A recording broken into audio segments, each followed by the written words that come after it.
He made children laugh. He wore a clown costume. He waved at his neighbors. People trusted him. But beneath a quiet suburban home, something truly unspeakable was buried. This is the story of John Wayne Gacy, a man who proved that sometimes the most terrifying monsters live right next door. The 1970s in America was a time when communities felt safe.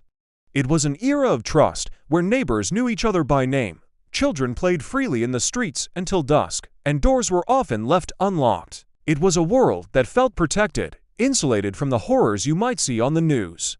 In a quiet, unremarkable neighborhood near Chicago, one man seemed to embody this spirit of community perfectly.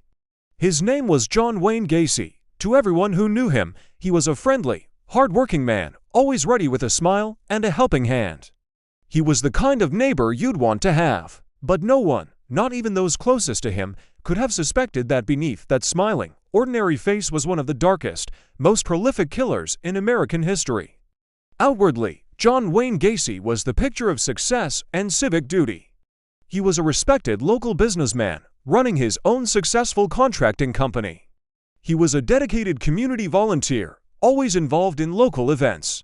He even dabbled in politics, hosting fundraisers and rubbing shoulders with influential people. He was a man people looked up to, a pillar of his community. And on weekends, he donned a colorful costume and a painted smile to become Pogo the Clown. As Pogo, he entertained at children's parties, hospitals, and charity events. Children absolutely loved him. Parents trusted him completely. He was the friendly clown who brought joy and laughter wherever he went. But behind the closed doors of his home on Somerdale Avenue, Gacy lived a terrifying double life.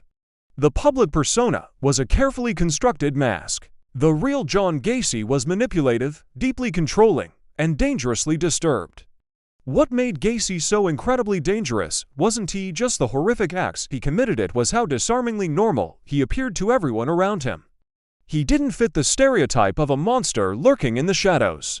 He walked in broad daylight, a friendly face in the crowd. Gacy targeted young men and boys, many of them vulnerable or in need. He preyed on those looking for work, runaways, or anyone seeking a bit of help or guidance. He would offer them jobs at his contracting company, a place to stay, or simply a listening ear.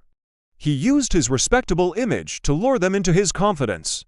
Once they were inside his home, the friendly mask would drop, and his true, predatory nature would emerge. For years, his victims vanished, one by one, without a trace. Desperate families filed missing person reports. They papered towns with flyers, pleading for information. Police would ask questions, but the leads always ran cold. Nothing seemed to connect these disappearances, and certainly, nothing pointed to the well-respected businessman who lived quietly among them. Gacy continued his life, his contracting business thriving, his clown act bringing smiles to children's faces, all while his dark secrets piled up. And what no one knew was that Gacy was hiding his crimes in the most chilling and macabre way imaginable. He wasn't dumping bodies in remote woods or rivers. He was hiding them right under his own roof. Beneath his unassuming house, in the dark, cramped crawl space, he buried his victims, dozens of them. The evidence of his monstrous acts lay just a few feet beneath the floorboards where he ate, slept, and entertained guests. As the number of victims grew, an unavoidable problem arose. Neighbors started to complain about a foul, persistent smell coming from the Gacy property. It was a sickening odor that hung in the air, especially during the humid summer months. When questioned, Gacy had a ready-made, plausible excuse. He blamed it on moisture in the crawl space, dead rodents, or faulty plumbing. He was a contractor. After all, he knew how to sound convincing. And people believed him. They had no reason not to. Because evil, when it wears a friendly smile and offers a logical explanation, is rarely questioned. The community accepted his excuses, and the disappearances continued. But then, in December 1978, one disappearance finally changed everything. A 15-year-old boy named Robert Piest went missing. He had told his parents he was going to meet a local contractor named John Gacy to discuss a summer job. Piest was last seen talking to Gacy. When he never returned home, his family immediately went to the police. This time, because Piest was younger and had a direct, verifiable link to Gacy right before he vanished, the police didn't look away. They started to focus their investigation squarely on the friendly neighborhood clown. They obtained a warrant and began to search Gacy's home. What they found would not only shock the investigators on the scene, but would send a wave of horror across the entire nation. As they excavated the crawl space, the source of the foul odor became horrifyingly clear. They discovered human remains, and then more and more. It was a mass grave, a house of horrors hidden in plain sight. They eventually unearthed the bodies of 29 victims from the crawl space and other parts of his property. The evidence of repeated, systematic murder was undeniable. The truth, too horrifying for anyone to have imagined, was finally exposed. The friendly neighbor, the helpful businessman, the cheerful clown was a monster. John Wayne Gacy was arrested and charged with 33 counts of murder. During his trial, the world saw the man behind the mask for the first time.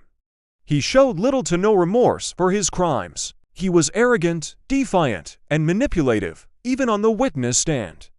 He tried to claim innocence, weaving convoluted stories and attempting to blame some of the murders on his employees or accomplices.